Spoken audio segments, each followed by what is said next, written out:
I've been following the crypto space for years. I've seen hype cycles, crashes, rug pulls, pumps, and legendary comebacks.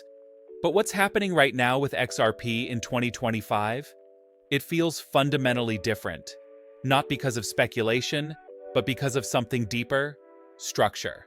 This year, XRP stopped being just another altcoin and started becoming infrastructure.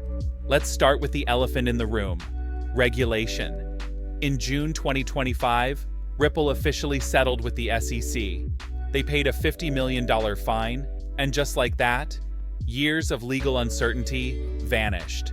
That single event sparked an immediate 8% pump in XRP, but more importantly, it opened the floodgates. Ripple can now legally resume institutional sales of XRP. That's not a detail. That's a green light for the banks, and they're moving fast. XRP was just added to the Nasdaq Crypto US Settlement Index, a list that previously only tracked Bitcoin and Ethereum. That's a direct signal to Wall Street. XRP is here, and it's legitimate.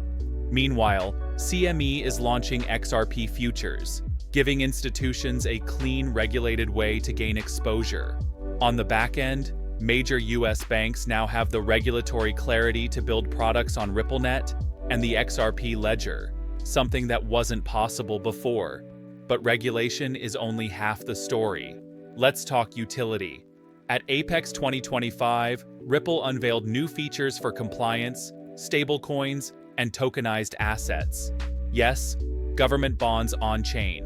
They also confirmed the launch of RLUSD, a stablecoin backed 1.1, directly issued on the XRP ledger. The goal? Becoming a backbone for regulated DeFi and institutional finance. Transaction volume is up. Active wallets are rising. Developers are building again. And behind the scenes? Ripple acquired Hidden Road, a $1.25 billion crypto brokerage that connects to institutional finance.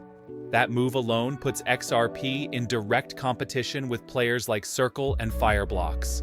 Now, let's talk numbers. Analysts at Bitget forecast XRP could reach $5 by year-end. Coinpedia goes further, $6. And this isn't just hopium. It's based on supply-demand modeling and the speed of institutional adoption.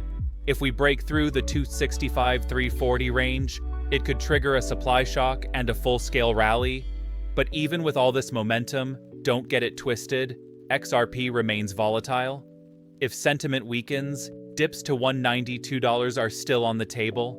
But one thing is clear: XRP is no longer a niche coin for remittances.